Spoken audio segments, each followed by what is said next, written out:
Mă aflu la mina Alonia din Valea Jiului, una dintre cele mai vechi mine de cărbune din România, care încă funcționează, cel puțin până la sfârșitul acestui an. Teoretic funcționează, pentru că practic, așa cum îmi spunea un localnic, nu se aude nimic din această mină, deci practic nu se scoate cărbune. O mină care se pregătește să devină ruină, la fel ca multe alte astfel de exploatări. Mergea oricum. Aici era o gălăgie foarte mare. Erau funiculare?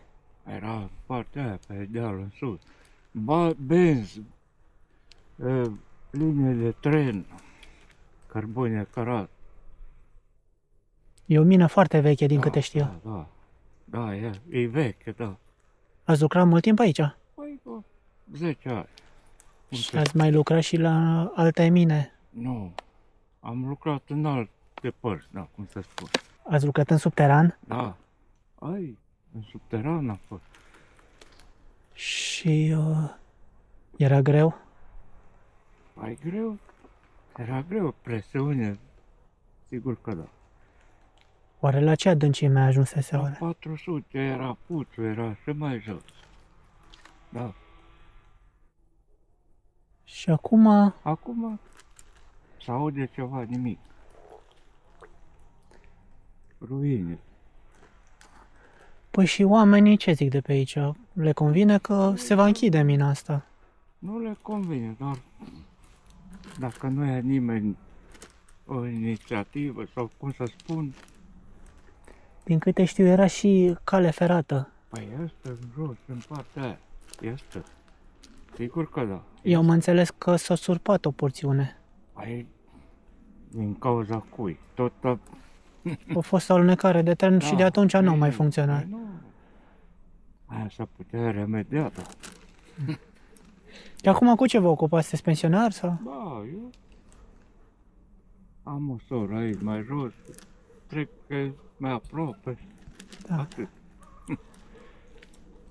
În rest, cum e viața pe aici, în Lonia, Petrila, Cimpa?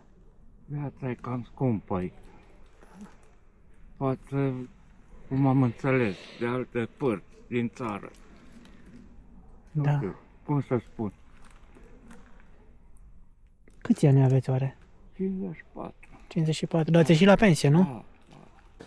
Da. Asta mai funcționa încă. Așa e.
Nimic, gata, liniște.